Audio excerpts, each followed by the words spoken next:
The following principles represent my personal view on how your mind and your subsequent behavior can move you from toxic energy levels of the material world into the level of spirit, wherein lies the solution to any and all problems. Practice the presence of spirit. Practice awareness of the impossibility of being outside of the omnipresent spirit. Some ways of doing this are to remind yourself when you first awaken that this is a day that God will be with you at all times. Every meal you eat, be mindful of what it took for that food to reach your plate. When you make a phone call, drive in your car, or enter your workplace, begin to have this God realization. As you practice being mindful of the presence of the divine invisible spirit, you will notice a greater sense of peace, a stronger feeling of being safe and secure, a knowing that you are healthy and living from an inner sense of integrity. These feelings result from simply silently practicing, and I emphasize silently. No preaching and converting others to think as you do. Simply realize the presence of your source from which you are never truly separated, except in your own mind. Your mind is the substance of all matter. Take a look at your right hand. Would you describe it as intelligent? No, because intelligence is the mind that directs your hand to move, to grasp, to make a fist, or wave goodbye. Your hand responds to the directives of your mind.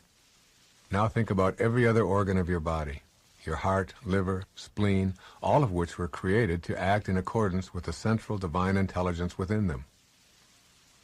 If you so elect, your entire body will respond to the directives of your mind. Direct, insist, demand if you must, that your mind be in harmony with the divine mind, and your energy will go from slow to fast, from material to spiritual, from problems to solutions.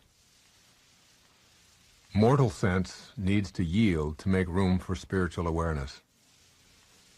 When confronted with a problem, stop in the middle of it and remind yourself that God is on the field and that you can surrender to that realization. I received a letter from a woman who was diagnosed with cancer and given only a few months to live. She decided to keep this information from everyone she knew, including her husband and children. She rented a cabin in the northern Minnesota woods and spent every day silently yielding her mortal sense and opening herself to spiritual guidance. The days turned into weeks and the weeks into months, with every day devoted to communing silently with God and releasing her attachment to her body and the cancer that had invaded it.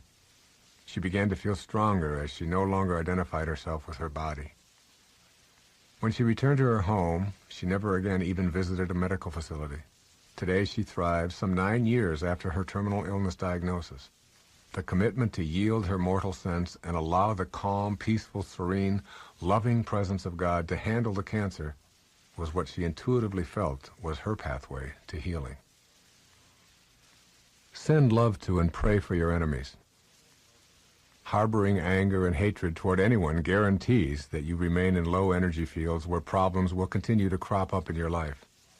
I suggest that you examine every relationship in which you feel judgmental thoughts of anger and hatred. Replace those thoughts with energies of acceptance, kindness, and love. You will have to make a personal commitment to, first of all, notice what you are feeling, and then exercise your ability to choose to send love. When your heart becomes pure, your enemy becomes your friend, or even more significantly, your teacher. Your worst enemies are your greatest teachers because they allow you to examine the emotions of anger and revenge, and then to transcend them. They give you the exact tools you need to elevate yourself to the spiritual energies that provide your solutions. God is not withholding. Imagine for a moment that you know a person who has stored away everything you want or need for your happiness, but refuses to let you have them unless you do his bidding, ask properly, and behave as he wants you to. Furthermore, this person can heal you of the disease, but allows you to suffer for now, and maybe will consider healing you at some future date. This would not be a very nice person, let alone a very nice God. Is this the kind of withholding God that you imagine the spiritual energy to be? In the scriptures it clearly says, "And everything I have is yours." These 6 little words may be the secret you've been looking for to raise your awareness to a spiritual level. Whatever solution you seek for whatever problem you may have is available to you in this moment. It is in you, not in some mythical Santa Claus-like being floating around in the heavens, dispensing goodies to some and baddies to others.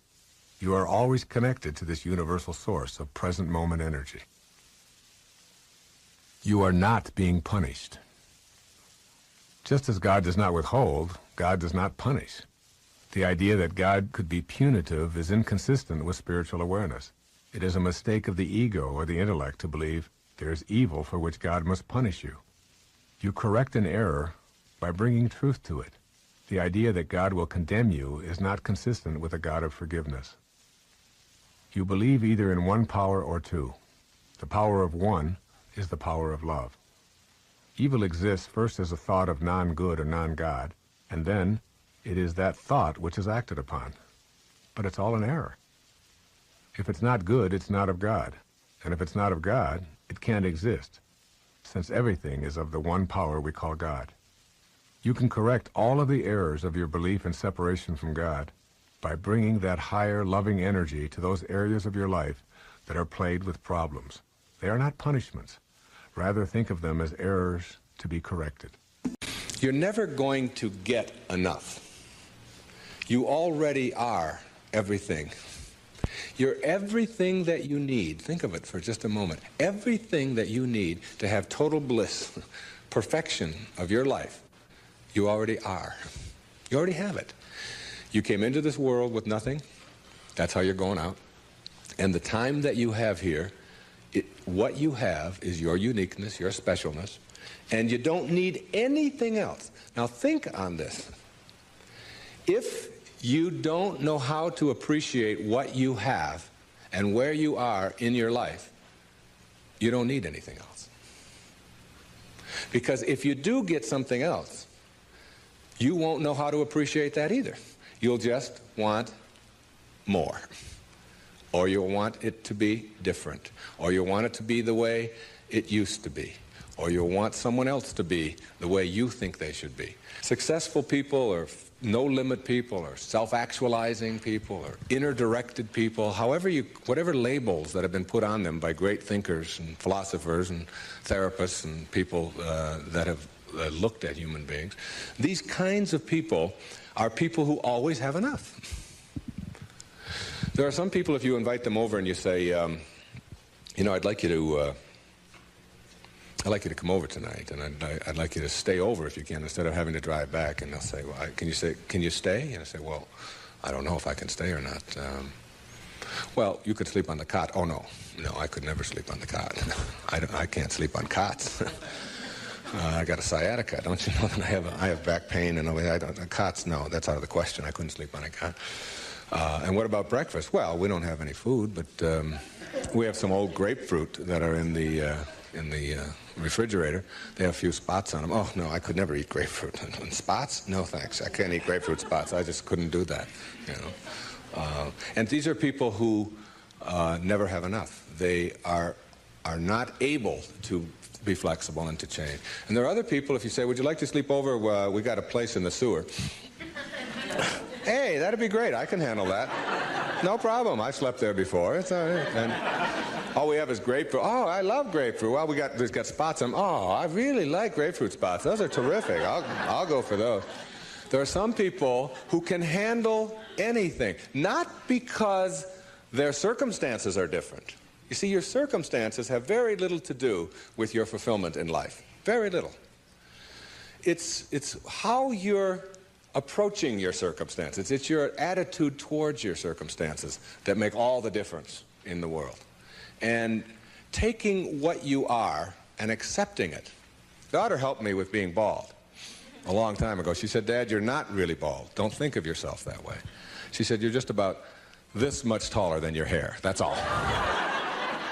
Just sort of a nice way to look at it, too. I just sort of outgrew my hair. I sort of transcended my hair, if you will. All right? No-limit people are human beings who take what they are and accept it. And don't tell themselves that somehow they're deficient because of anything about themselves.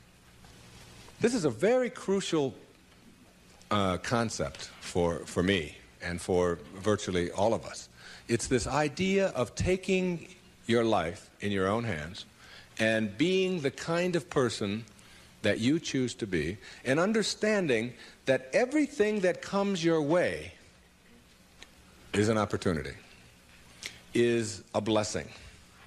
And it wasn't until I learned how to celebrate virtually everything that came my way that I was able to transcend it. You see, everything that was given to us by God, whatever that is perfect. No one can deny the mountains are perfect and the rivers are perfect and the birds are perfect and the hippopotamuses are perfect and so on. This is just what was given to us. Everything else that you have on our planet, that we have on our planet, comes about as a result of thinking. Thinking. Thought makes it so. All right? This microphone comes about as a result of thinking. Somebody imagines it. Somebody then tells somebody else about it, and it creates it. The dress that you're wearing, this shirt that I'm wearing, the shoes that you have, the stage, these cameras. Everything that you see that wasn't given to us was created by man as a result of the way that we think. The way that we think. So what gets inside of us as a cell comes about as a result of the way that we choose to think in our lives. Very important principle to understand. Because once you get a hold of thinking, and that it creates everything that you have in your life, you can change and make it as absolutely perfect as you want it to be, because thought makes it so. Find joy in every moment that you have in your life, instead of always looking for it. It means that while you are driving along the countryside, and seeing, instead of saying, oh, I'm on my way to this point, that you can open your eyes and see it with new eyes. See the rolling mountains, see the grass, see the deer, see the sky. You can just stop wherever you are in this second, wherever you are, and just look around you, and you can begin to appreciate just your surroundings and your environment. Then you can begin to appreciate the people that are in your life, and even the ones that are negative and you're having the most difficulty with. You can practice a new way of being with them, which is sending them love, sending them flowers, send them books, send them a tape, send them something, and just see what kind of reaction that you get. Super emotional health is just an attitude. An attitude is everything. At any given moment in your life, you are choosing between two pictures or evaluations of yourself. Your choices include the one offered by your soul or the higher self, which I think of as the voice of God, and the one offered by the ego, or your false idea of yourself. You decide how you view yourself and how you view others as well. Essentially, you accept either ego's picture of yourself and others, or that of your higher spiritual self. In every moment of your life, you have the option to choose peace for yourself. The ego wants you in a constant state of agitation to keep you from embracing your higher self. It convinces you that if you are not always on edge, you can't grow. But you must keep in mind that experiencing this inner turmoil is a choice that you have made by allowing your false self to dominate your life. When you make the choice for peace, you are literally allowing God into your life. Learning how to specifically allow the higher part of yourself, rather than your lower identities, to be in control of your life. We all long for the peacefulness of being without turmoil and angst. There is a feeling of an inner glow when we know that we are on course, on our sacred path. So why do we so frequently choose the opposite emotions and thoughts and inner beliefs which agitate our minds and cloud our perceptions and distort our relationships? You need to carefully examine your choices that block your experience of peace, of God. Just knowing that peace is always an alternative is a significant awakening. These tools will help to tame the ego when it demands that you pursue separateness or specialness. Replacing the turmoil that you so often choose is then a simple matter of allowing your higher self to take over in any situation where you are about to allow turmoil to enter. Your ego will push you in the direction of the fight, away from peace. You must be ready to see it as it is about to happen and invite your higher self to send your ego a not wanted right now message. I'm fond of this A Course in Miracles quotation concerning ego replacement. You will not find peace except the peace of God. Accept this fact and save yourself the agony of yet more bitter disappointment, bleak despair, and doubt. Seek you no further. There is nothing else for you to find except the peace of God. When you have an absence of peace at any time in your life, know that your ego, the false idea of yourself, is what's really responsible. Keeping in mind that every thought has a physical counterpart, you can see that an ego-produced constant state of tension that comes with proving yourself, hurrying, chattering, worrying, chasing, acquiring, and competing also involves tension in the body. High blood pressure, ulcers, skin disorders, headaches, back pain, and even more serious ailments such as cancer, strokes, and liver disorders are the payoffs for the dominance of the ego. These disorders manifest because you allow ego to create turmoil to avoid the peace that is found within. This awareness of the ego's program should help as you move toward restraining ego and getting to know your higher self. The ego, that false idea that we all have of ourselves, wants to maintain this persistent state of inner confrontation for some very solid reasons. When you understand your ego, you are much more apt to work at restraining it. When you know why your ego behaves as it does, you will then be able to make the adjustments necessary for your higher self to have a greater influence in your life. Here are some of the most obvious reasons why your ego keeps you in this state of turmoil rather than peace. Most important, your ego has been with you since childhood. It has been nurtured by almost everyone you've ever known. Generations of those nurturers have also been dominated by their egos. Your ego wants to survive. If it can keep you in a state of inner turmoil, it will block you from knowing your spiritual self.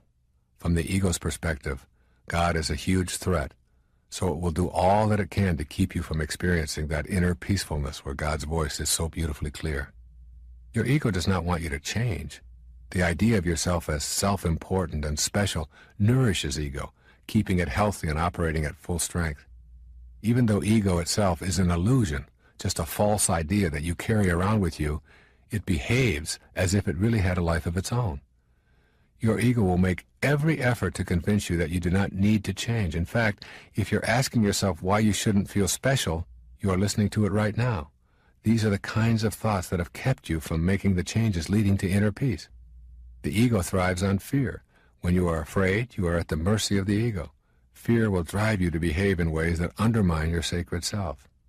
Your higher self tells you that there is nothing to fear, that love is the answer to everything, and that God is what love is all about. Your loving presence assures you that you do not need to feel guilty or fearful, and that if you do, it will subside when you experience inner peace. When you experience love within, you have no guilt and no fear. You know that everything you are experiencing is in order, including your woes, which are your greatest teachers, and the death of your body, which is ordained for all the world of the manifest. You know that death is a reward, not a punishment. Therefore, you have nothing to fear unless you listen to your ego encouraging fear and dismissing God. Your ego wants you to be on the move, looking for more things to consume and more possessions to own. The more you are on the move in your life, the less time you will have for knowing your spiritual base. Ego cheers you on to stay busy, to keep moving, and to avoid the inner quest where your ego faces restraint. Your ego wants you to face outward. It wants you to continue facing the wrong way so that you cannot experience the presence of God in your life. By facing away rather than inward, you ensure the strong presence of your ego forever.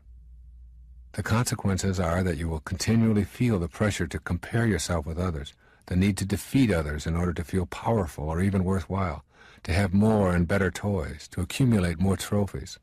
All of this facing outward is the work of the ego. When you refuse to listen, it shouts that you must be upset when others get ahead of you, that you are worthless when you lose, that being number one is more important than anything, that to settle for less is to admit to being a loser. All of these beliefs are deeply ingrained within you. It is very difficult for you to even imagine not having them because the work of your ego and the egos of so many others have been working overtime, convincing you that this is the only way to be.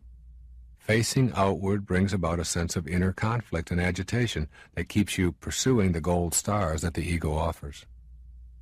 These are a few of the more obvious payoffs your ego uses to keep you in a confrontational rather than a peaceful mood. Keep in mind that you can restrain this ego simply by the power of your own will. All it takes is a determination to live by the dictates of your higher self and a willingness to act on that determination rather than succumb to the easier path of the ego. That this intelligence is something that we can all access and create not just what we do in our physical world every day, which is where it all comes from, but we can begin to create miracles for ourselves in our lives. Aldous Huxley, in the Perennial Philosophy, he talked about 3 things that all ages of man and all civilizations since the beginning of time all have had in common about what I'm talking about here this morning. All ages, all civilizations, from the ancient cavemen and their totems to the African traditions, to the New Guinea traditions, to the European and the Eastern traditions, and the Indian and the Japanese tradition. And these are people and places that have never intersected with each other in a physical way. All of them have had what Huxley called three things they have in common. If you look at the philosophers, the people who have spoken for their people at that time, they've all believed that there is an invisible intelligence beyond the world of the changing. All ages of man, somehow, their most enlightened beings know this. There is an invisible world beyond the world of the changing. Number two, all ages, all civilizations who've never intersected with each other have all believed that that invisible intelligence is a part of every single human being. All ages. That it isn't something that is some people get and some people don't. It excludes no one. And three, all ages of man have known and believed that the purpose of life is to discover God, or to discover whatever it is that you want to call that invisible intelligence that suffuses all form in the universe and allows not only you to take notes and to ice skate after 34 years of being away from them, but it allows the flowers to grow, and it allows the planets to align, and it allows the whole thing to exist. So if you want to call it God or soul or spirit or consciousness or Ralph, it doesn't really make any difference what name you put on it. It is not what you call it. It is in every one of us. We all have it. We couldn't be here without it. See, you will discover, as I discovered when my grandmother died, that when they weighed her just before her death at the age of 94 at Henry Ford Hospital, that she weighed 133 pounds. And then after she died, and there was this package, this container left that they were preparing to embalm. It wasn't my grandmother. It was now just a package. That it weighed 133 pounds as they waited for the death certificate. Powerful metaphor there for me in that moment was that whatever it is that constitutes your very life, it doesn't weigh anything. When life leaves the package that you showed up in, the package weighs the same. So your life is something other than the package. And when you get that, you understand that who you are is really this soul with a body, rather than this body with a soul. Or as I said, and you'll see it when you believe it, you're a human being. You're not a human being having a spiritual experience. You're a spiritual being having a human experience. But the quality of that human experience is dependent upon how able and willing you are to make contact with that invisible intelligence that suffuses you and all form in the universe, that is independent and outside of this physical form that you showed up in. This physical form that you showed up in was all handled for you in a split second. All handled in this infinitesimally tiny speck. In this little speck, when two little drops of human protoplasm collided, everything you needed for your form was handled for you. And you can't even begin to comprehend it. A heart starts beating inside a mother's womb 6 or 7 weeks after conception. And it's a complete and total mystery to everyone in the scientific world and the medical world, and the only people that even have a grasp on it are the poets. Whatever that something is, that invisibleness that allows you to be. We'll call it awareness. Pure awareness. Honoring your worthiness to receive.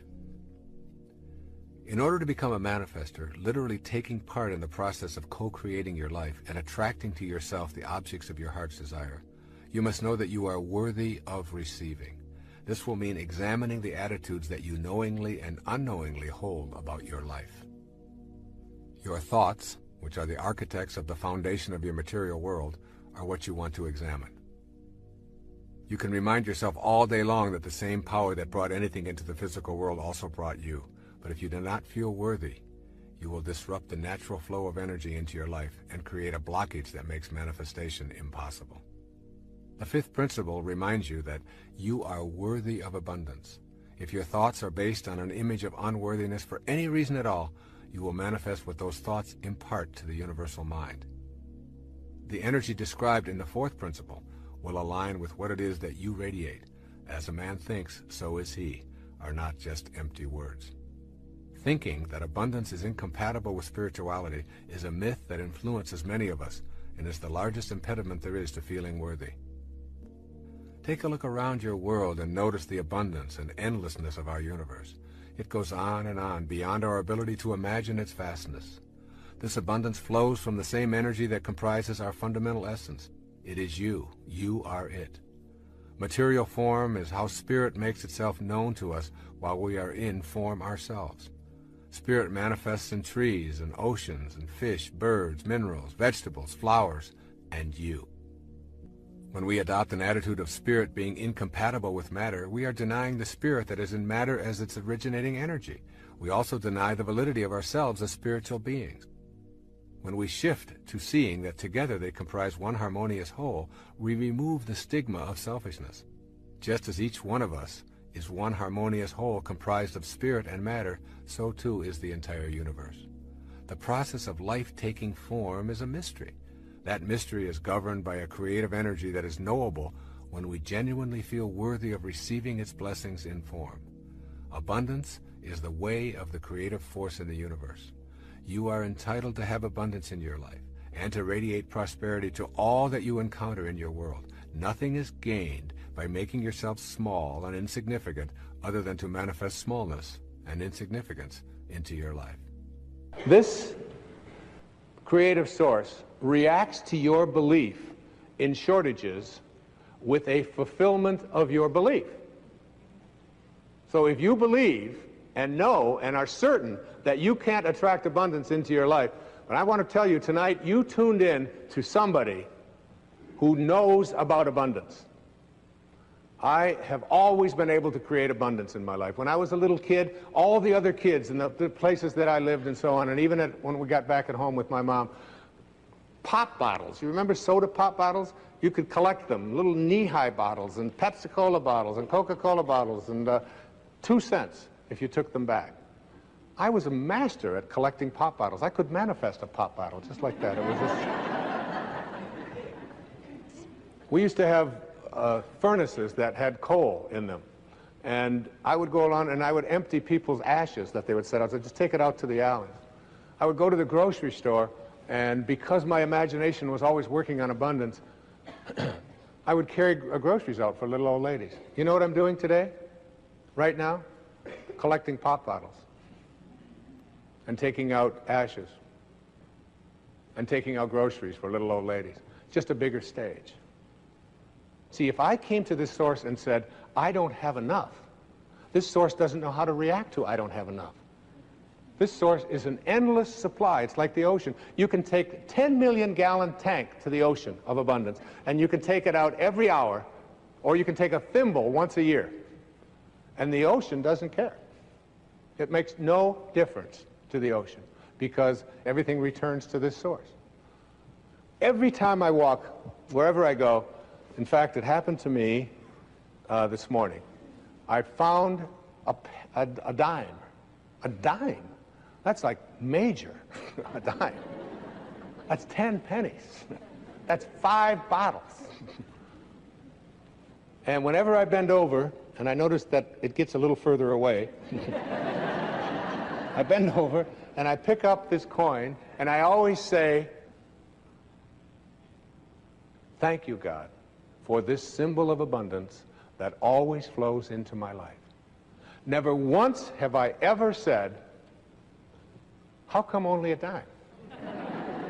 I need $1,000. Why are you only giving me a dime?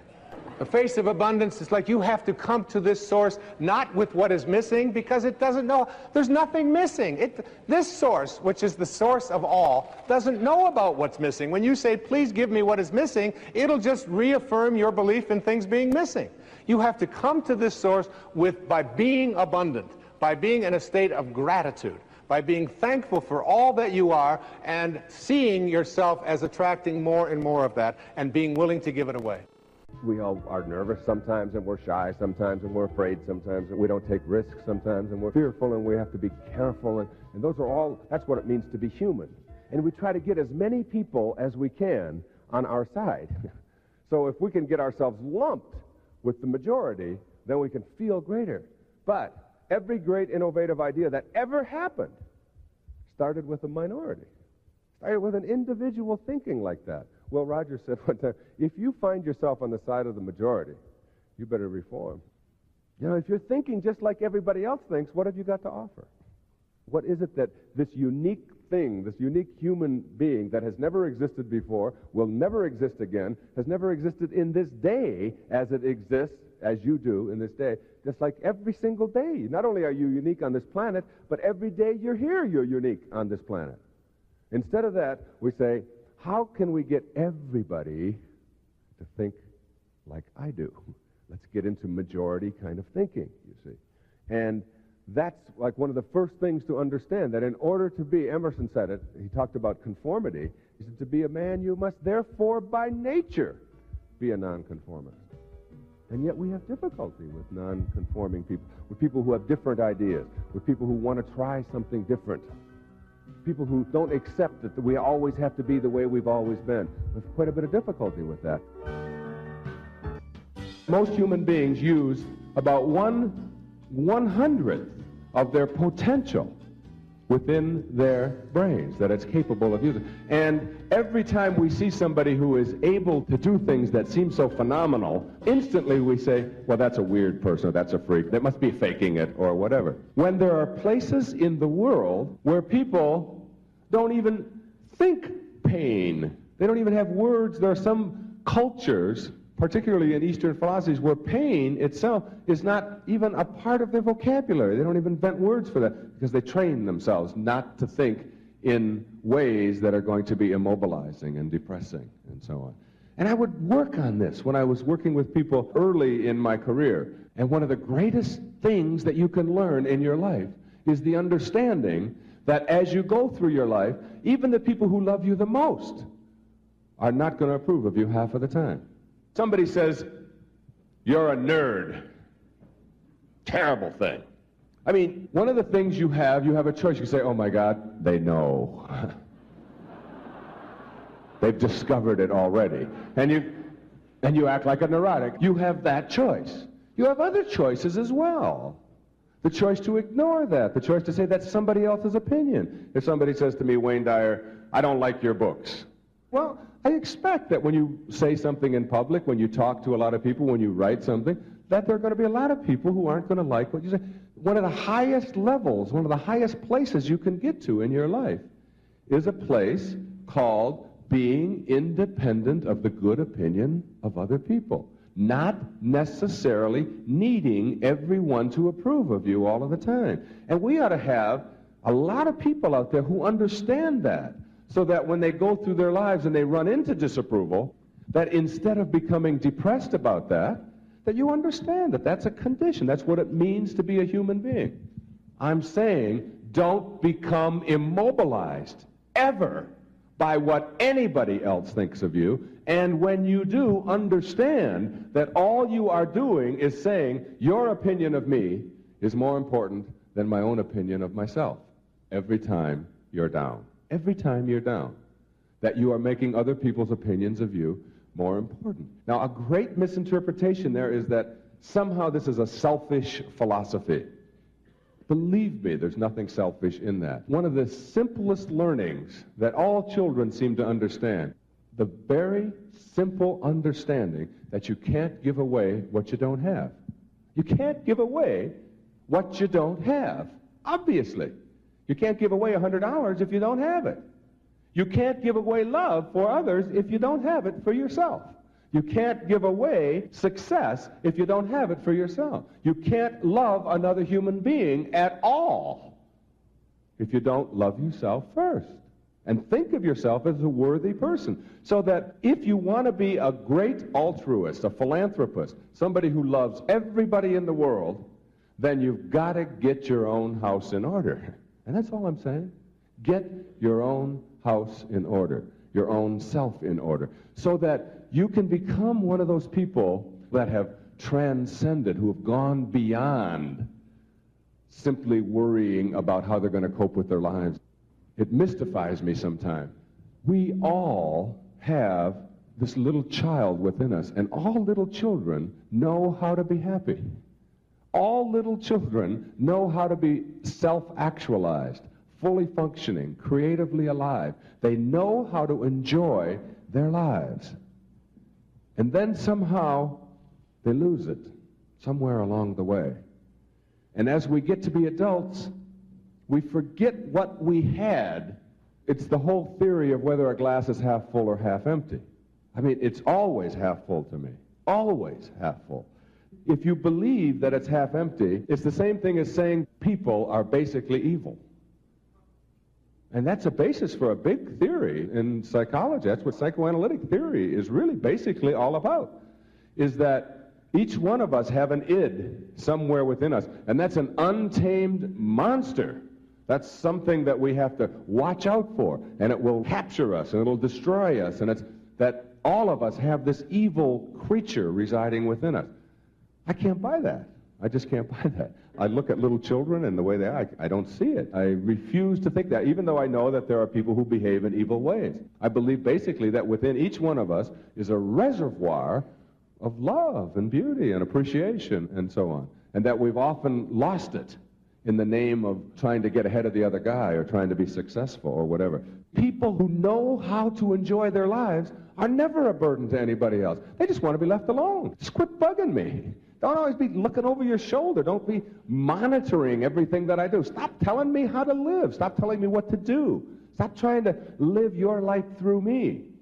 Highly functioning people know how to live their lives, and they're never a burden to anybody.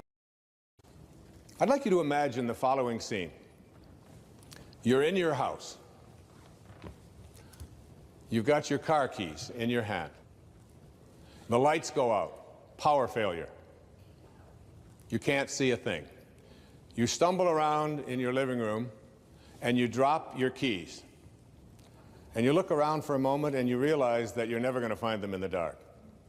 But you look outside and you notice that the street lights are on.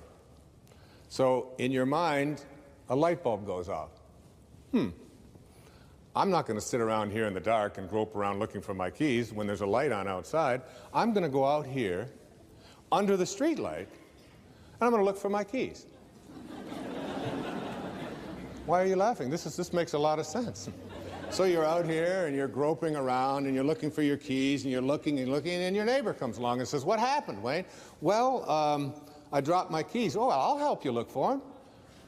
And the two of us are now down here looking for our keys. And looking, finally he says to me, "Excuse me, but where did you drop your keys?" "Well, I dropped them in the house." He said, "You mean to tell me that you dropped your keys in the house and you're looking for them out here in the street light? Doesn't make any sense." And I said, "Well, it doesn't make any sense to grope around in the dark when there's light out here." Now you laugh and you think how silly that is, but isn't that exactly what we do when we have a problem, a difficulty, a struggle that is located inside, and we're looking for the solution outside, someplace outside of ourselves? If you were raised on blame, it is a habit for you to reach for this excuse whenever you wish to explain why something is not working in your life. You can, for instance, blame lack of prosperity on a lot of externals: your culture, the stock market, politicians, your parents, lady luck, the greed of others. You can blame illness on heredity and the flu season and bad luck or the environment. Your sour relationships can be blamed on your partners, their inability to love you, your upbringing, or your parents. Your personality can be blamed on your parents, or your genes, or your childhood, or your siblings, or your birth order. And your physical appearance can be the fault of genetics, the food manufacturers, advertisers, or the polluted environment. This is potentially an endless list. The alternative to blame is self-responsibility, becoming an inner-directed person. You may not have been taught to consider taking responsibility for the events of your life. But if you are unwilling to discontinue the blame game, you will be unable to initiate your sacred quest. When you are inclined to think that someone else is responsible for your circumstances, take an instant to say a prayer of thanks for the lesson. The lesson is to become aware that you are the one who is experiencing the feeling. You can do this the instant that you recognize yourself playing the blame game. Feel thankful toward those you've let anger you. Give inner thanks for the reminder that the feeling you are experiencing is inside you, not outside you. Say to yourself, I do not want to be right. I want to know the truth. I want my higher self to rule. No one is to blame for how I am feeling. It is my feeling, and I respect that. These kinds of affirmations will lead you to self-reliance and to the way of the sacred quest. Your spiritual soul will then become the guiding light for the remainder of your time in the now here. We are in the midst of enormous individual and global change. I believe that all of us who are living at this time chose to be here, to be a part of these changes, to bring about change, and to transform the world from the old way of life to a more loving and peaceful existence. In the Piscean age, we looked out there for our Savior. Save me, please take care of me. Now we are moving into the Aquarian age, and we are learning to go within to find our Savior. We are the power we have been seeking. We are in charge of our lives. If you are not willing to love yourself today, then you are not going to love yourself tomorrow. Because whatever excuse you have today, you'll still have tomorrow. Maybe you'll have the same excuse 20 years from now, and even leave this lifetime holding on to the same excuse. Today is the day you can love yourself totally with no expectations. I want to help create a world where it is safe for us to love each other, where we can express who we are and be loved and accepted by the people around us without judgment, criticism, or prejudice. Loving begins at home. The Bible says, love thy neighbor as thyself. Far too often we forget the last couple of words, as thyself. We really can't love anyone out there unless the love starts inside us. I call it living from the end. This is one of the harder ones for people to get, but I'd like you to go again to the New Testament. Look at Romans 4:17. In the presence of him whom he believed God, who gives life to the dead and calls those things which do not exist as though they did. And calls those things which do not exist as though they did. Those are very important, significant words. You have to be able to call the things which you have not seen yet materialize and manifest into your physical world. You have to be able to say to yourself, I call those things that I would like to become as if they already do. And you place into your imagination fearlessly the I ams which you would like to create for yourself. And when it's time for me to write another book, I don't even know what it's going to be. I just know that it starts germinating inside me. And it's like a calling, it's like a passion. It's as if I call those things, the book does not exist. I call it as if it did. I have a wonderful quote by the man I've cited before. His name is Neville, and it goes like this. He says, disregard appearances, conditions, In fact, disregard all evidence of your senses, that is what your eyes and ears tell you, that deny the fulfillment of your desire, whatever it is you want to attract into your life. Disregard appearances, conditions, in fact, all evidence of your senses that deny the fulfillment of your desire. Rest in the assumption that you already are what you want to be. For in that determined assumption, you and your infinite being, your extraordinary self, which is what this program is about, are merged in creative unity, and with your infinite being, God, all things are possible. God never fails, and you are a piece of that which never fails. And you are going to move beyond just being a piece and just being a fragment and just being a segment until it becomes your overwhelming knowing that you have within you this divine capacity. You don't need evidence of your senses. I wrote a book a few years back. The title of it, I had to get my publisher because they didn't understand it. They called back, they said, I think you got this wrong. I said, no. It's called You'll See It When You Believe It. Not the other way around. People will say, well, I'll believe it when I see it. It doesn't work that way. You'll see it when inside you have a knowing. And Neville also said, therefore, to incarnate a new and a greater value of yourself, you must assume that you already are what you want to be, and then live by faith in this assumption. Now, this flies in the face of so much of what you've been told, because you have a tendency to believe that what your eyes and ears tell you is reality. But this is what we know by our senses. Just this little tiny fragment. I can't even get, it's like a millionth of a millimeter. And all that is unknown is in the invisible, in the imagination. And most of our attention is focused on, this is my beliefs and my disbeliefs about what is possible and what isn't possible are here. And it's an endless universe. So placing I ams into your imagination is one thing. It's an intellectual act. Living from the end means that you call the things which do not exist as if they did. You are a piece of God. You are a living, breathing creation that emanated from the universal mind of the all-creating source. You and God are the same thing. Very simply put, when you love and trust yourself, you're loving and trusting the wisdom that created you.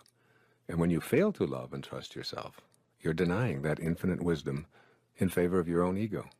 It's important here to remember that at every single moment of your life, you have the choice to either be a host to God or a hostage to your ego. So here's the question, host or hostage?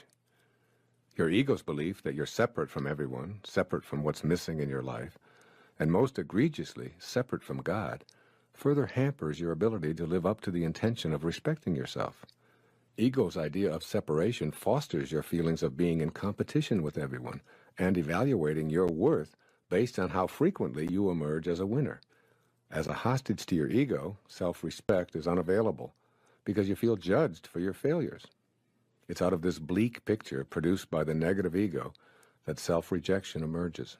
It captures you and makes a hostage of you, never allowing you to play host to that from which you originated. Being a host to God means always seeing your authentic connection to your source. It's knowing that it's impossible for you to ever be disconnected from the source from which you came. Personally, I thoroughly enjoy being a host to God. As I write here every single morning, as I sit here in the studio reading these words, I feel that I'm receiving words and ideas from the power of intention, which allows me to bring these words to this page and to this recording. I trust in this source to provide me with the words. Therefore, I'm trusting in the source that brought me into this physical world. I'm eternally connected to this source. This awareness simply doesn't include a lack of respect for intending this book or this recording into form. The conclusion I've come to is that I'm worthy of my intention to write a book and to create this recording. In other words, I respect the piece of God that I am. I tap into the power of intention and my feeling of respect for it enhances my respect for myself. So by loving and respecting yourself, you're hosting God and inviting the energy of creation to your consciousness, to your daily life, as you connect to the power of intention. Let's look at the energy of intention and your self-respect. If you don't believe that you're worthy of fulfilling your intentions for health, wealth, or loving relationships, then you're creating an obstacle that will inhibit the flow of creative energy into your daily life. Recall that everything in the universe is energy, which moves at various frequencies. The higher the frequency, the closer you are to spiritual energy. In the lower frequencies, you find shortages and problems. Intention itself is a unified energy field, which intends everything into existence. This field is home to the laws of nature and is the inner domain of every human being. This is the field of all possibilities, and it's yours, just by virtue of your existence. Having a belief system that denies your connection to intention is the only way you're unable to access the power of intention from the infinite field. If you're convinced that you're unworthy of enjoying the field of all possibilities, then you'll radiate this very kind of low energy. This will, in fact, become your attracted energy pattern, and you'll send messages to the universe that you're unworthy of receiving the unlimited abundance of the originating spirit. Soon you'll act on this inner conviction of self-disrespect. The antidote to this dreary picture is to make an internal commitment to respect yourself and to feel worthy of all that the universe has to offer. If anyone is entitled to success and happiness, everyone is, because everyone is always connected to intention. Simply put, disrespecting yourself is not only disrespecting one of God's greatest creation, it's disrespecting God. When you disrespect your source, you say no to it, and you turn away from the power of intention. This stops the flow of energy that allows you to put your individual unbending intent into practice. All of the positive thinking in the world will do you absolutely no good if those thoughts don't emanate from respect for your connection to intention.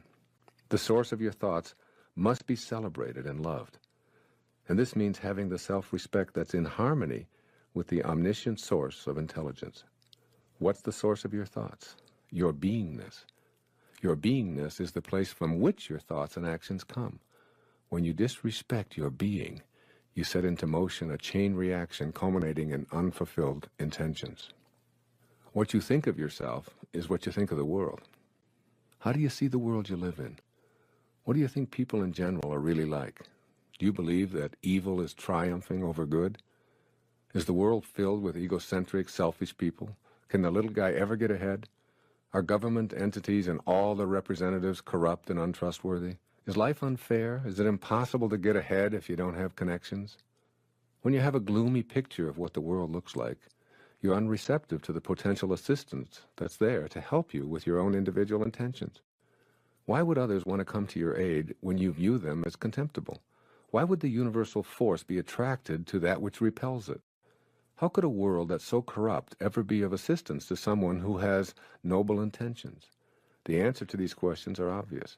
You attract into your life what you feel inside. If you feel that you're not worthy of being respected, you attract disrespect. This weak self-respect is the result of an exceptionally rusty link to the field of intention.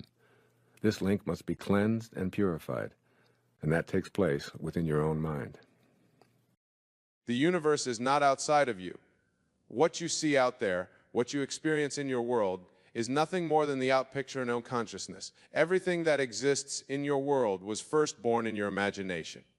Now, let me share a story from my own experience. Several years ago, when I was living in New York, I found myself in what the world would call a difficult situation. Bills were mounting, opportunities seemed scarce, and the external world appeared hostile. But I knew then, as I know now, that what I was experiencing was simply the harvest of my previous mental activity. You see, my dear friends, the secret lies not in fighting against these circumstances, but in completely relaxing into the awareness of who really are. In our you are God Himself individualized. You are the operant power of the universe expressing itself as you. Let us dive deeper into this magnificent truth. When I speak of relaxation, I am not merely talking about physical relaxation, though that is important. I am speaking of a profound metta-laksha, a complete surrender to your divine nature. The first principle you must understand is this: your consciousness, your I am-ness is God. When you say I am, you are proclaiming the name of God. This is not a metaphor, my dear friends. This is the absolute truth of your being. Now, how does one truly relax and trust the universe? It begins with understanding that what you seek is already yours in the invisible realm of imagination. Whatever you desire, be it wealth, love, health, or success, already exists in what I call the fourth dimension, the dimension of imagination. Let me share with you a technique used countless times. I call it the feeling of the wish fulfilled. Before you go to sleep at night, assume the feeling that would be yours if your desire were already realized. Feel the naturalness of having what you want. Feel the relief, the satisfaction, the joy that would be yours. For instance, if you desire, do not focus on the lack of money in your current experience. Instead, feel the feeling of financial security. Feel how you would feel if your bank account were overflowing. Feel the satisfaction of paying your bills with ease. Feel the joy of helping others with your abundance. The secret, my dear friends, is to persist in this feeling until it becomes your predominant state. Remember, your outer world must conform to your inner assumptions. This is law. Let me tell you about the lady who attended one of my lectures in Los Angeles. She was struggling with chronic anxiety about her future. She constantly worried about everything that could go wrong. I told her, my dear, you are creating your future with these very worries. Instead, why not imagine lovingly? Why not assume that all is well? I instructed the beings just before sleep, feeling the peace and security she desired. I told her to feel it so naturally that it would be impossible to believe otherwise. Within weeks, her entire world transformed. Her anxiety dissolved, opportunities appeared seemingly out of nowhere, and life began to flow effortlessly. You see, when you truly relax and trust, you are acknowledging your own divinity. You are recognizing that the power that created the universe is not separate from you. It is you. Now, let me share with you the deeper aspects of trust. Trust is not about believing in an external power. True trust is the absolute conviction that imagination creates reality. When you imagine something, you are literally creating it on a spiritual level. Your only task then is to remain faithful to your imaginal act. Consider this every morning when you wake up. You trust that the sun will rise. You don't worry about it. You don't try to mate, and you simply will. This is the kind of trust I'm talking about, an absolute knowing that what you have imagined must materialize in your physical world. Let me give you a spiritual exercise that I have found immensely powerful. I call it the Sabbath. Choose a time each day when you be completely alone and undisturbed. Close your eyes and mentally declare, "Be still and know that I am God." Feel the truth of these words. Feel the power and presence of your own wonderful human imagination. Then bring to mind your desire, whatever it may be. But here's the crucial part. Don't think of it as something to be achieved in the future. Instead, feel that you already have it. Feel the gratitude, the joy, the completion, then rest in this feeling. This is what it means to enter the Sabbath, to rest in the consciousness of your wish fulfilled. Remember, my dear friends, the universe, which is your wonderful human imagination, operates by law. Just as a seed planted in fertile soil must grow, so must your imaginal acts bear fruit in your physical world. But you must give your seed time to grow. This is where trust becomes essential. After you have planted your seed, after you have ascended the few wish fulfilled, you must trust the law. Don't dig up your seed to see if it's growing. Trust that the law is working, even when you can't see the evidence with your physical eyes. Let me share another personal experience. Years ago, I desired to be consumptor, sharing these truths with others. Instead of struggling and striving, I would lie in my bed at night and imagine hearing the applause of an audience. I would feel the joy of sharing these principles. I would feel the gratitude of those who understood and applied these truths. I did this knowing it to be real, feeling it to be natural. I didn't question how it would happen. I didn't worry about the steps needed to make it happen.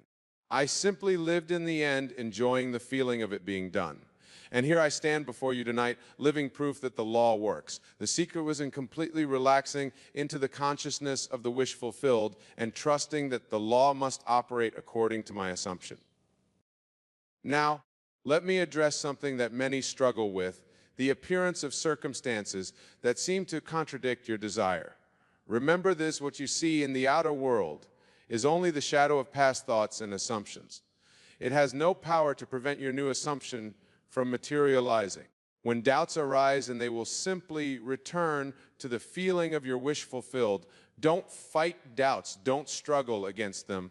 Swing your attention back to the feeling of having what you desire. This is what it means to trust. Think of it this way. When you go to the theater to watch a play, you see various scenes unfold on the stage.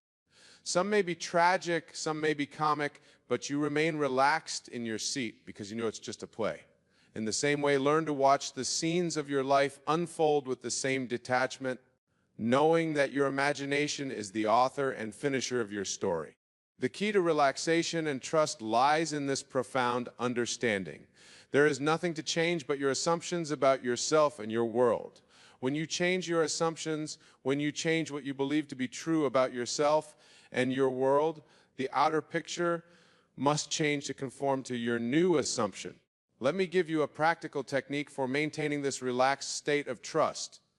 Throughout your day, whenever you notice yourself becoming tense or worried, pause and ask yourself, what am I imagining right now?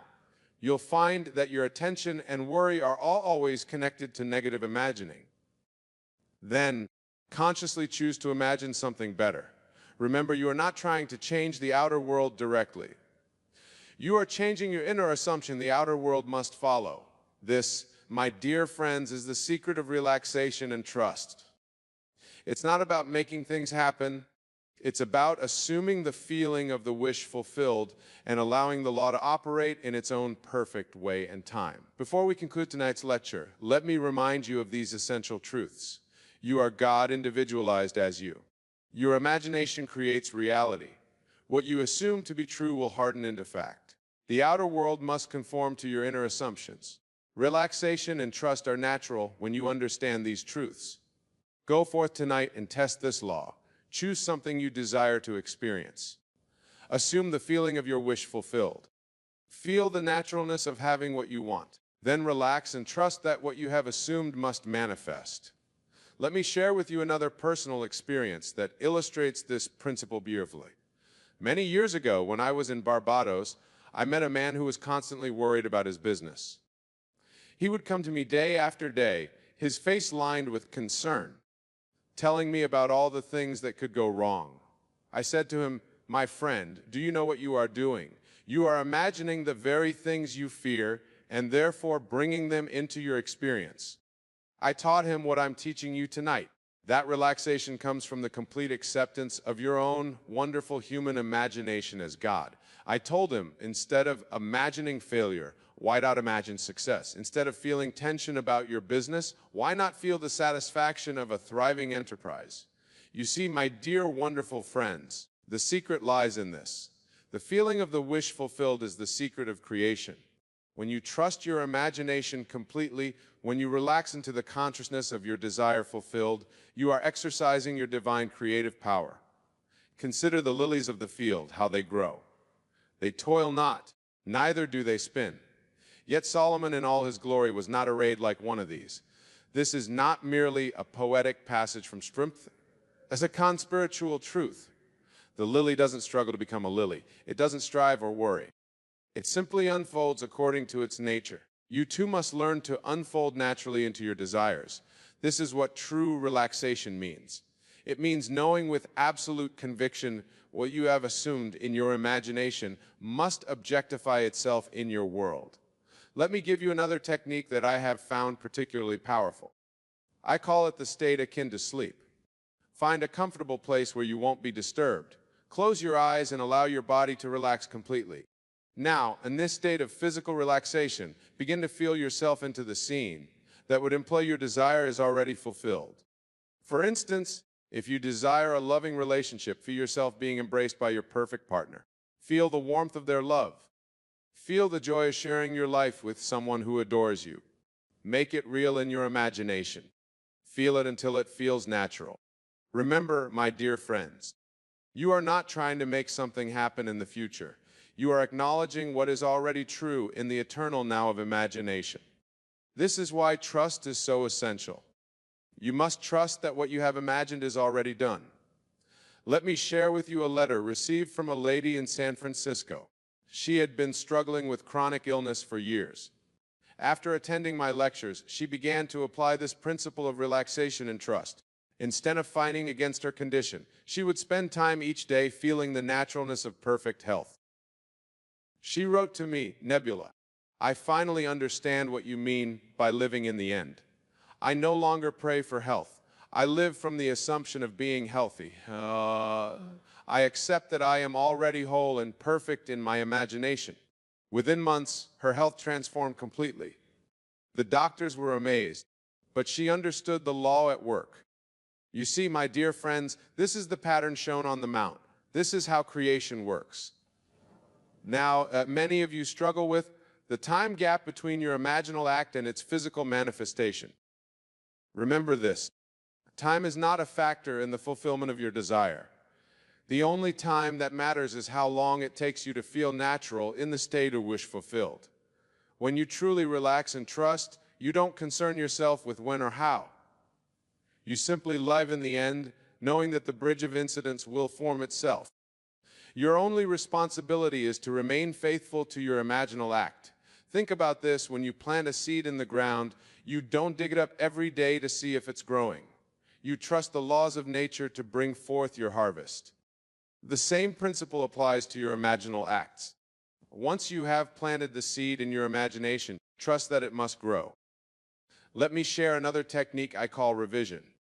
At the end of each day, before you sleep, review the events that didn't go as you would have liked. In your imagination, revise them. See them happening the way you would have preferred. Feel the satisfaction of these revised events. This practice accomplishes two things. First, it prevents unwanted seeds from taking root at your consciousness. Second, it strengthens your ability to consciously create your reality. Remember, my dear friends, the universe is infinitely responsive to your consciousness, for the universe is nothing more than your own wonderful human imagination pushed out. When you truly understand this, relaxation becomes your natural state. I want to share with you a profound truth that many miss. The state of relaxation and trust is not something you achieve, it is something you allow. It is your natural state when you recognize your true identity as God individualized. Consider this: does God worry about how things will work out? Does God struggle to make things happen? Of course not. God simply speaks the word knowing it must be fulfilled. And you, being God individualized, have the same creative power. Let me give you another exercise to deepen your understanding of this truth. Throughout your day, whenever you say I am, pause and remember that you are speaking the name of God. Feel the power of this awareness. Feel the absoluteness of it. When you say I am wealthy, you are not making a statement about your current bank balance. You are declaring the truth about your being in the realm of imagination, which is the only reality. My dear friends, the secret of relaxation and trust lies in this complete acceptance of your own divine nature. When you truly know that you are the operant power, all anxiety falls away naturally. The sun doesn't worry about whether it will shine tomorrow. It simply shines because that is its nature. In the same way, when you accept your divine nature, creation becomes effortless. You create because that is your nature. Let me share one more personal experience. Years ago, when I desired to travel and lecture across the country, I didn't worry about how it would happen. I didn't make endless plans and strategies. Instead, I would lie in my bed at night and feel the satisfaction of speaking to packed auditoriums. I would feel the joy of sharing these truths with eager listeners. I remained faithful to this imaginal act, trusting that the law must work. And here I stand for you tonight, living proof that what you imagine with feeling must objectify itself in your world. Remember this: the outer world is a shadow, a reflection of your inner assumptions. When you change your assumptions, when you change what you believe to be true, the outer world must change to reflect your new consciousness. This is why relaxation is so crucial. When you truly relax, you stop trying to make things happen in the outer world. Instead, you focus on maintaining the feeling of your wish fulfilled in your imagination, knowing that the outer world must conform to your inner assumption. Trust, my dear friends, is not about believing in external power. Trust is the absolute knowing that your imagination creates reality. It is the conviction that what you have assumed in your imagination must manifest in your physical world. As we conclude tonight, you take this truth home with you. You are not a helpless being at the mercy of external circumstances. You are God Himself individualized as you with all the creative power that implies. Tonight, when you return to your homes, choose something you desire experience. It can be something small or something significant. Then, as you prepare for sleep, assume the feeling that would be yours if your desire were already fulfilled. Fall asleep in this consciousness. Trust that Wode is working to bring about the circumstances necessary for the fulfillment of your desire. For remember, man's eyes are blind to the reality of a thing until imagination has brought it into focus. Go now in peace, knowing that you are off your own story. Relax into your divine nature and trust in the perfect operation of the law, for this is the truth that sets you free. Remember, the world is yourself pushed out. Therefore, relax completely into the consciousness of your wish fulfilled and watch as your world transforms to match your inner assumption. Thank you and good night.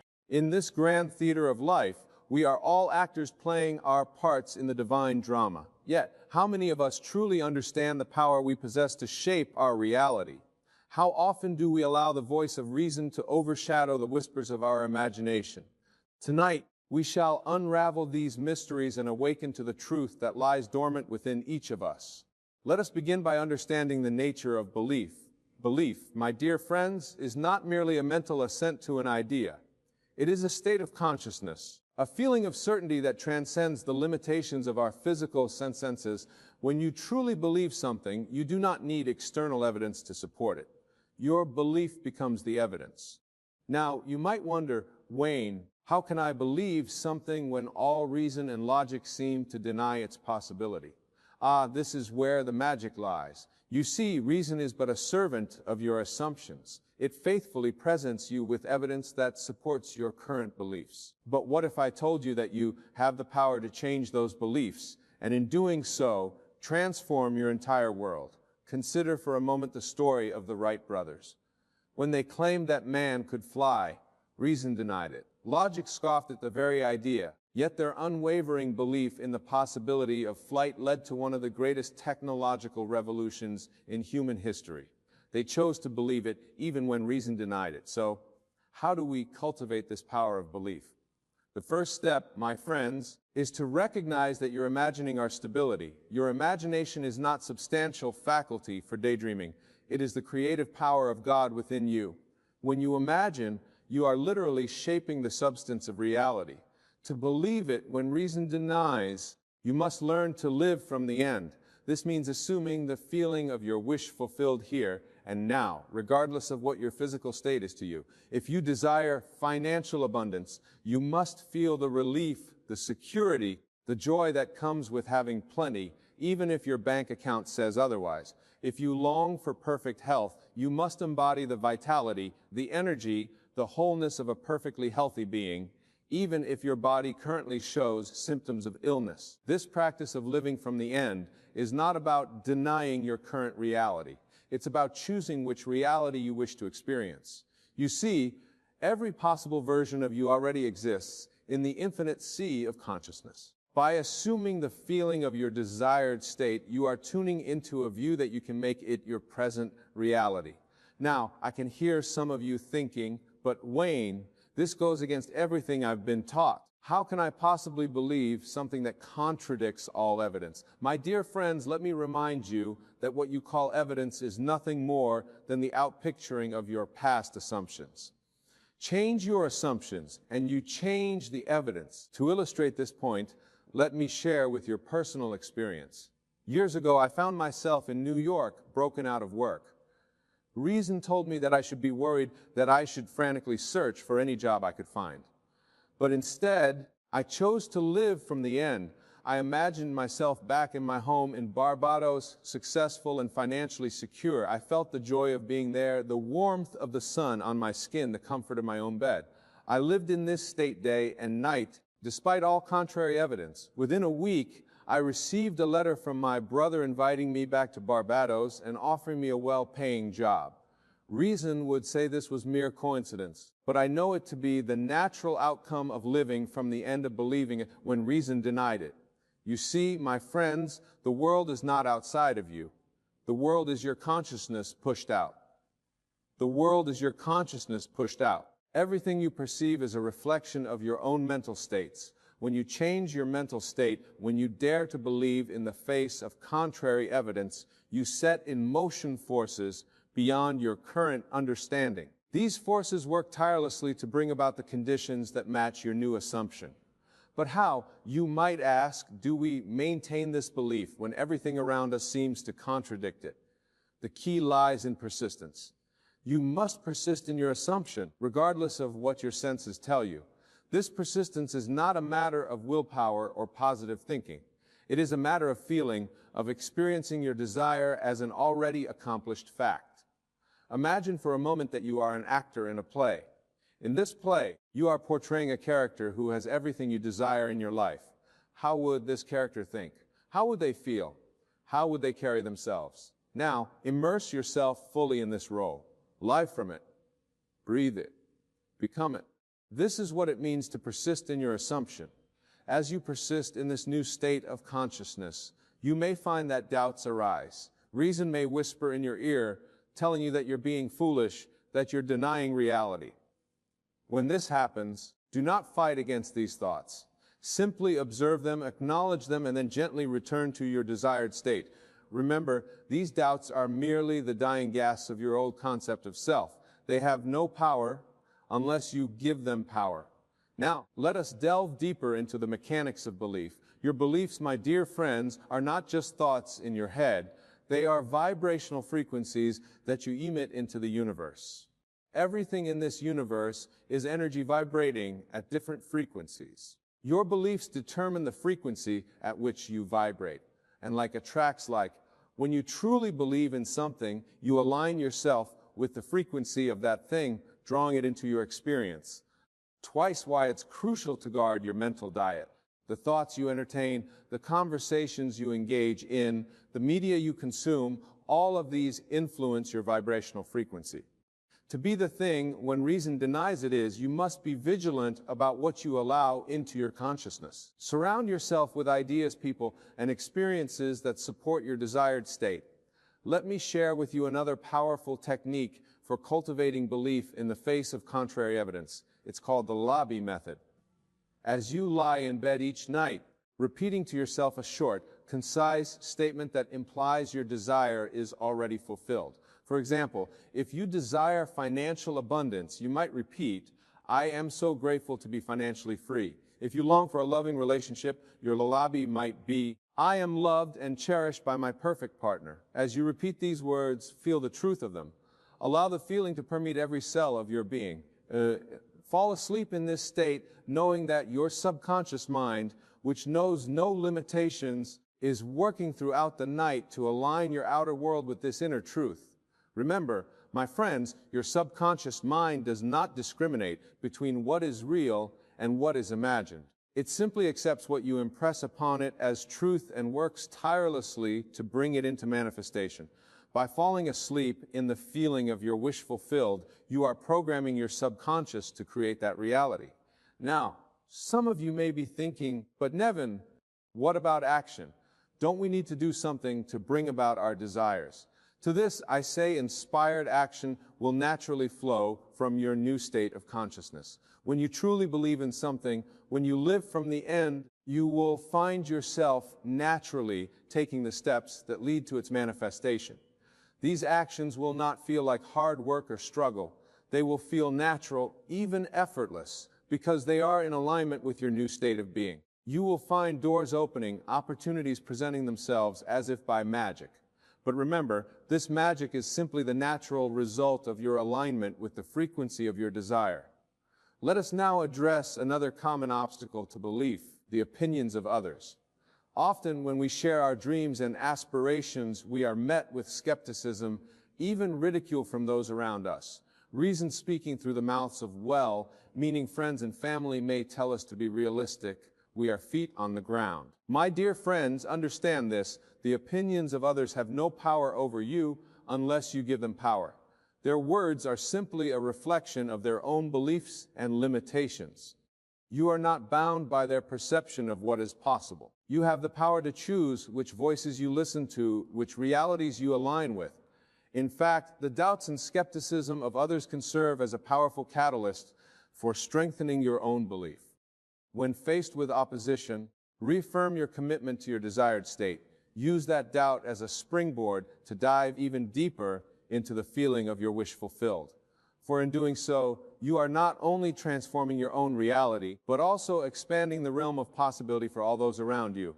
Remember the words of the great William Bake, "What is now proved was once only imagined." Every great advancement in human history, every innovation, every work of art began as a thought, an idea that reason initially denied. The inventors, the artists, the visionaries of our world are those who dared to believe it when reason did not want that. You, my dear listeners, are no different from these great minds. You possess the same creative power, the same ability to shape reality through your imagination. The only difference lies in your willingness to use this power to believe in the face of all contrary evidence. Now let us explore another powerful tool for cultivating belief, the art of revision. Each night before you sleep, take a few moments to review the events of your day, but do not review them as they occurred. Instead, revise them. See them playing out exactly as you would have wished them to be. If you had a challenging interaction with someone, replay that scene in your mind's eye, but this time see it unfolding harmoniously. If you face the setback in your goals, revise it to a stepping stone towards success. Whatever circumstances you wish to change, change them first in your imagination. This practice of revision serves two powerful purposes. First, it impresses upon your subconscious mind new patterns of experience, which it then works to manifest in your outer world. Second, it strengthens your ability to choose your mental stakes, to believe in your desired reality regardless of current circumstances. As you consistently practice revision, you will find that your outer world begins to conform more and more to your revised-in experiences. You are literally rewriting your past, and in doing so, reshaping your present and future. Now, my friends, I want to address a question that often arises when discussing these principles. Many ask, but Wayne, isn't this just a form of self-deception? Are we fooling ourselves by believing something that isn't true? To this I say, truth is not something external to you. Truth is not determined by your current circumstances or by the opinions of others. Truth is what you choose to conceal in your imagination. When you accept something as true in your imagination, when you live from that state with unwavering faith, it must become true in the outer world. This is the law of your being. Consider for a moment the placebo effect. Medical science has long recognized that patients often experience real physiological changes simply because they believe they are receiving effective treatment. Their belief, their assumption of health, creates actual healing in their bodies. Is this self-deception, or is it a demonstration of the incredible power of belief to shape our reality? You see, my dear friends, what you call reality is far more malleable than you have been led to believe. It is not a fixed external thing, but a fluid reflection of your own consciousness. When you truly grasp this truth, when you begin to live from it, you will find that nothing is impossible to you. But believing it when reason denies it requires courage. It requires a willingness to step out of your comfort zone, to challenge your long-held assumptions about what is possible. It requires faith, not blind faith, but faith born of understanding the true nature of reality and your place within it. This faith is not something you need to acquire. It is already within you. It is your natural state. The doubt, the skepticism, the belief in limitations, these are the acquired conditions. They are the result of your education, your upbringing, your past experiences. But they are not you. They are not the truth of your being. To reclaim your natural state of faith, of limitless belief, you must be willing to question everything you think you know. You must be willing to entertain possibilities that your rational mind may initially reject, for it is in this space of openness, of willingness to believe, that miracles occur. Imagine for a moment that you are a prisoner in a cell. For years you have lived within the confines of this cell, believing it to be the extent of your world. Then one day someone tells you that the door has always been unlocked. Would you immediately rush to open it, or would you hesitate, held back by your long-held belief in your imprisonment? This, my friends, is the situation many of us find ourselves in. We are prisoners of our own limiting beliefs, held captive by our acceptance of what reason tells us is impossible. But the door has always been unlocked. The power to step into a new reality, a reality aligned with our deepest desires, has always been within us. To believe it when reason denies it is to reach for that door handle. It is to take that step into the unknown, fueled by the certainty that what you have imagined must come to pass. It is to live from the state of your wish fulfilled, even when all external evidence seems to contradict it. As you practice this, you cultivate the art of believing. You will begin to notice changes in your outer world. These changes may be subtle at first, a shift in someone's attitude towards you, an unexpected opportunity, a solution to a problem that had seemed insurmountable. Acknowledge these changes, no matter how small, with gratitude, for they are confirmation that your new assumption is taking root, that your beliefs reshaping your reality. And as you notice these changes, let them fuel your faith. Let them strengthen your conviction that what you have imagined must come to pass. For this is the law of your being. What you believe and feel as true must objectify itself in your world. Now, my dear friends, as we near the conclusion of our discussion, I want to emphasize a crucial point. The practice of believing when reason denies, it is not a one-time event. It is not a technique to be used only when you desire something specific. It is a way of life. It is a constant choosing of which states of consciousness you wish to occupy. Every moment of every day you are faced with a choice. Will you accept the limitations that reason and your senses present to you? Or will you choose to live from the state of your field desires? Will you allow your past to dictate your future? Or will you claim your power as a creative being, shaping your reality through the power of your imagination? The choice is always yours, and it is a choice you must make moment by moment, day by day. For in every moment, you are either strengthening your belief in limitation or expanding into the infinite possibilities that are your birthright. As you go forth from this place, carrying this knowledge with you, I urge you to be bold in your imagining. Dare to believe in the seemingly impossible. Dare to live from the state of your wish fulfilled, depending on the state of your wish fulfilled, especially when reason is possibility. For you are not bound by reason. You are not limited by your current circumstances. You are a divine being possessing within you the very power that creates worlds. Your imagination is God in action. When you imagine and believe, you are fulfilling your highest purpose as a co-creator with the divine. So believe, my friends. Believe with all your heart, with all your soul, with all your being. Believe in the face of all contrary evidence. Believe when reason screams its denier. Believe and watch in awe as your world transforms to match your belief. For in the end, it is not reason that shapes our lives. It is our assumptions, our chosen states of consciousness. Choose wisely, choose lovingly, and above all, choose to believe in the boundless possibilities that await you. As we conclude, I invite you to take a moment now to feel the truth of your desired state. Close your eyes if you wish, and allow yourself to sink deeply into the feeling of your wish fulfilled. Feel the gratitude, the joy, the love that accompanies this state. Carry this feeling with you as you leave this place. Let it inform your every interaction, your every decision. For in doing so, you are living as the person you desire to be, and your outer world must conform to this inner truth. Go forth, my friends, in the knowledge that you are divine, you are powerful beyond measure, that you have within you the ability to reshape your entire world. Use this power wisely, use it lovingly, and watch in awe as your life transforms into a living testament of the boundless possibilities that await those who dare to believe, even when reason denies it. Thank you, and may your imagination guide you to the fulfillment of your deepest desires. Remember, to believe is the key, not the other way around.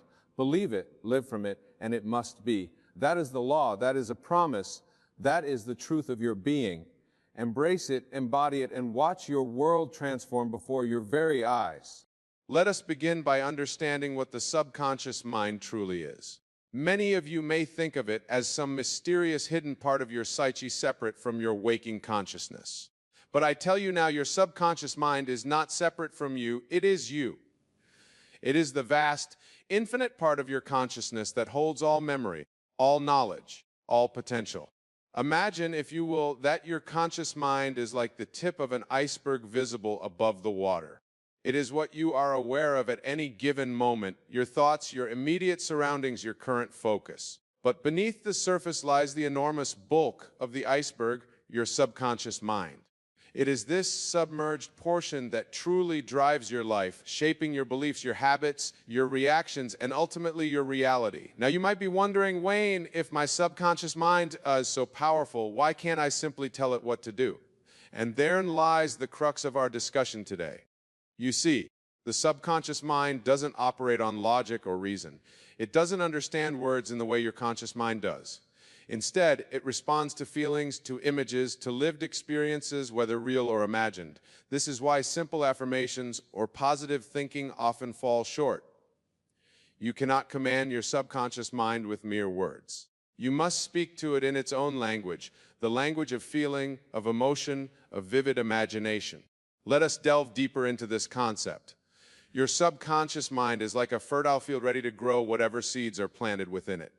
These seeds are your habitual thoughts, your deepest beliefs, your most frequent emotions. And just as a field doesn't discriminate between the seeds of weeds and the seeds of flowers, your subconscious mind doesn't differentiate between positive and negative impressions. It simply accepts and grows whatever is repeatedly planted within it. This is why many people find themselves stuck in patterns of negative thinking or self-defeating behaviors. They have unknowingly been planting these seeds in their subconscious mind through years of repetitive thoughts and feelings. But here's the liberating truth. You have the power to choose what seeds you plant. You have the ability to consciously impress upon your subconscious mind the thoughts, beliefs, and feelings that align with your desires. This, my friends, is the key to controlling your subconscious mind. So how do we begin this process of impressing our desires upon the subconscious? The first step is to clearly define what it is you wish to manifest in your life. Be specific. Don't simply say, I want to be happy. Instead, imagine in vivid detail what that happiness looks like. How do you feel? What are you doing? Who are you with? The more specific and detailed your vision, the more clearly you communicate with your subconscious mind. Once you have this clear vision, the next step is to enter what I call the state akin to sleep. This is a state of deep relaxation where your conscious mind becomes quiet, allowing easier access to your subconscious. You can achieve this state through meditation, through the moments just before falling asleep at night or upon first waking in the morning. In this relaxed state, bring your desire to mind. But don't just think about it, feel it. Experience it as if it were happening right now. Engage all your senses. If your desire is a new home, feel the doorknob in your hand as you open the front door. Smell the fresh paint. Hear the sound of your footsteps echoing in your new space. Feel the emotion of pride and contentment as you look around your beautiful new home. This imaginal act is not mere daydreaming or wishful thinking. In the realm of your subconscious, self-conscious mind, it is a lived experience. Your subconscious does not distinguish between what you vividly imagine and what you physically experience. By entering into the feeling of your wish fulfilled, you are impressing upon your subconscious mind the reality of your desire. Now, some of you may be thinking, but Wayne, I've tried visualizing before and nothing happened. To this, I say persistence is key. Your current reality is the result of years, perhaps decades, of impressing certain beliefs and assumptions upon your subconscious mind. You cannot expect to overturn these deeply rooted patterns with a single imaginal act. You must persist in your new assumption. You must live from the state of your wish fulfilled, not just in your quiet moments of imagination, but throughout your day. This is where many falter. They may imagine their desire vividly before sleep, but upon waking, they return to their old patterns of thought and feeling. Remember, your subconscious mind is always listening, always absorbing. Every thought, every emotion, every reaction you have throughout your day is being recorded and impressed upon your subconscious. Therefore, you must maintain the feeling of your wish fulfilled, even in the face of contrary evidence. This is not to say you should deny your current reality.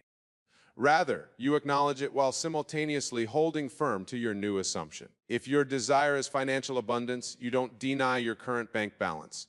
Instead, you say to yourself, yes, this is my current situation, but I am now moving towards greater abundance.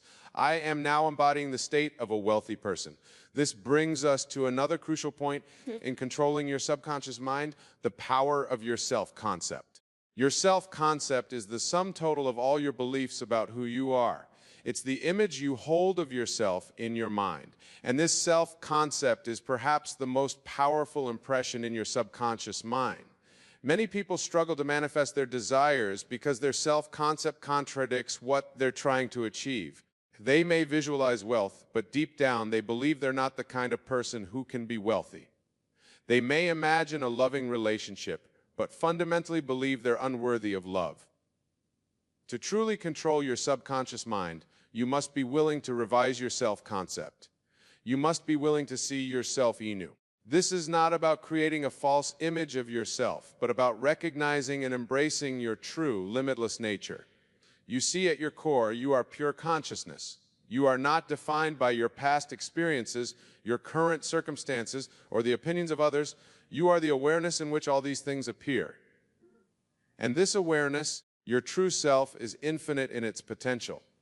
When you truly grasp this truth, when you begin to identify with your essential nature rather than your temporary circumstances, you open yourself to limitless possibilities. Your subconscious mind, no longer constrained by limiting beliefs about who you are, becomes free to manifest any reality you choose to imagine.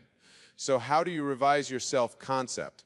The process is similar to impressing any desire upon your subconscious mind. You must vividly imagine yourself as the person you wish to be. Feel what it's like to be that person. How do they think? How do they carry themselves? How do they react to situations? But remember, this is not about creating a false persona. It's about recognizing and embracing aspects of yourself that have always been there, but perhaps have been overshadowed by limiting beliefs. You are not becoming someone else. You are becoming more fully yourself. As you persistently imagine and feel yourself as this ideal version of you, your subconscious mind will begin to accept this as your new reality. And as your subconscious accepts it, you will naturally begin to think, feel, and act in alignment with this new self-concept. Now let us address another powerful tool in controlling your subconscious mind, the use of I am statements. The words I am are incredibly potent. They are in essence your definition of yourself. Whatever follows I am is impressed upon your subconscious mind as a truth about your identity. Many people unconsciously use I am statements in negative ways. I am tired, I am broke, I am lucky in love. Each time you make such a statement, you are programming your subconscious mind to create more of that experience. To control your subconscious mind, you must become acutely aware of your I am statements. Catch yourself when you use them negatively and consciously choose to reframe them. Instead of I am tired, say I am rejuvenating. Instead of I am broke, say I am open to financial abundance. Instead of I am unlucky in love, say I am worthy of love and attracting my perfect partner. But remember, it's not just about the words. You must feel the truth of these statements as you say them. Your subconscious mind responds to feeling, not just to words. So when you say I am abundant, feel the security, the freedom, the joy of abundance. When you say I am loved, feel the warmth, the connection, the contentment of being deeply loved. As you consistently use I am statements in this way, you are literally reprogramming your subconscious mind. You are impressing upon it a new concept of who you are, and your subconscious mind will work tirelessly to make this new self-concept your reality. Now let us explore another powerful technique for controlling your subconscious mind, the practice of revision.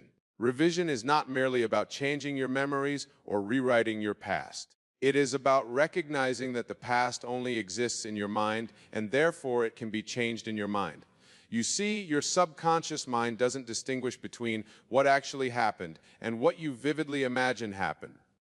By revising past events in your imagination, you can literally change the impact those events have on your subconscious mind. Here's how to practice revision. At the end of each day, review the events of your day in your imagination. If there were any events that were not to your liking, revise them. See them unfolding in a way that pleases you. Feel the satisfaction, the joy, the fulfillment of this revised version of events. For example, if you had a disagreement with a coworker, revise the scene in your mind. See the conversation unfolding harmoniously. Feel the mutual understanding and respect. Hear the words of agreement and cooperation. By doing this, you are not denying what physically happened. You are changing the impact of that event on your subconscious mind. You are impressing upon your subconscious a reality of harmony and understanding rather than conflict. This practice of revision can be extended to any past event that still troubles you. Are there memories that still cause you pain or regret? Revise them in your imagination. See them unfolding in a way that brings you peace and joy. Feel the emotions of this new version of events as if they were real, because to your subconscious mind they are real. As you consistently practice revision, you will find that your reactions to current events begin to change.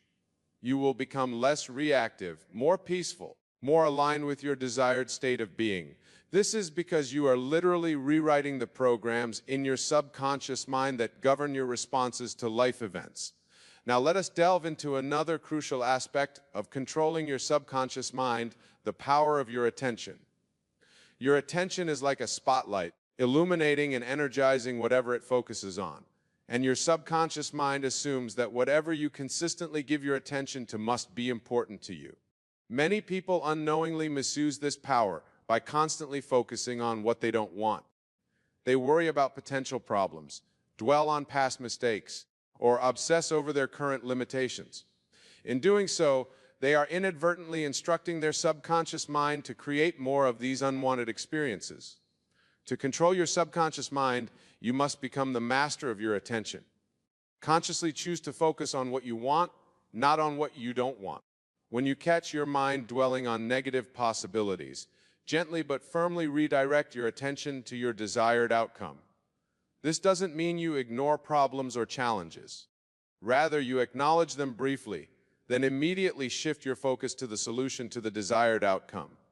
Instead of worrying about an upcoming presentation, focus on seeing yourself delivering it confidently and successfully. Instead of dwelling on a health issue, focus on seeing and feeling yourself in perfect health. Remember, your subconscious mind is always listening, always absorbing. By consistently focusing your attention on your desired states of being, you are instructing your subconscious mind to align your reality with these states. Now let us discuss the role of emotion in controlling your subconscious mind.